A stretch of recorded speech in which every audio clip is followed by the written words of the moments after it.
time we have all this information coming out. I want to move on now to New Jersey. Governor Chris Christie getting some support now from Republicans, John. Some, but not much, I might add. I think that in the 4 days since the revelations, the biggest story of it is how muted most Republicans are, both in New Jersey. Why? In New Jersey, they don't like him. Okay? Even the Republicans don't like him, and they're afraid of him. He has steamrolled over a lot of Republicans. But isn't it, John, that they are seeing a guy who embraced President Obama during the last week of the election, during the hurricane cleanup? He's a moderate Republican, and this is bottom line payback. Yeah, that's a big part of it. But I think in New Jersey, Republicans have had a tough relationship with them. Well, Pat, does this matter to anybody outside of New Jersey? well, I don't. It may matter presidentially. Eventually, if he did something. What stuns me about it and really bothers me is, and we're political insiders, so let's talk about politics. The Democratic Party is going after Christie with Department hook and of tongue. Justice. Department of Justice. They're talking impeachment. This is for what the Wall Street Journal said, not to belittle it. I mean, it was a terrible thing.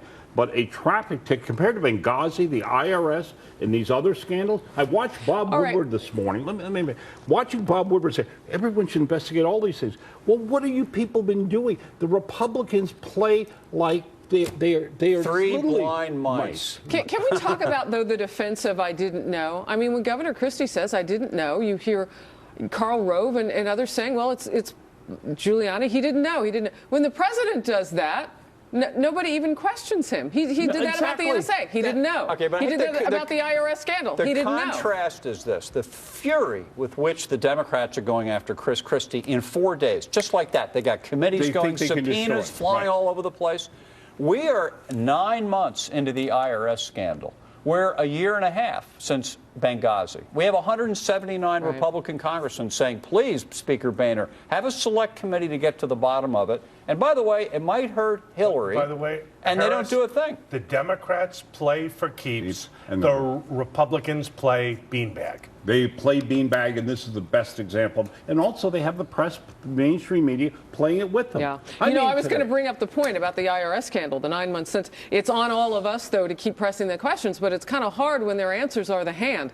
Let's talk about GOP timidity and taking advantage, if you will, politically, of some of the failures of the administration.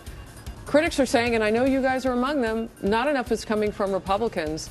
When they could take shots, they're not taking them.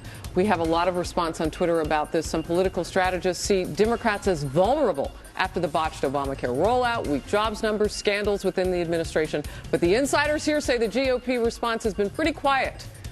Too timid?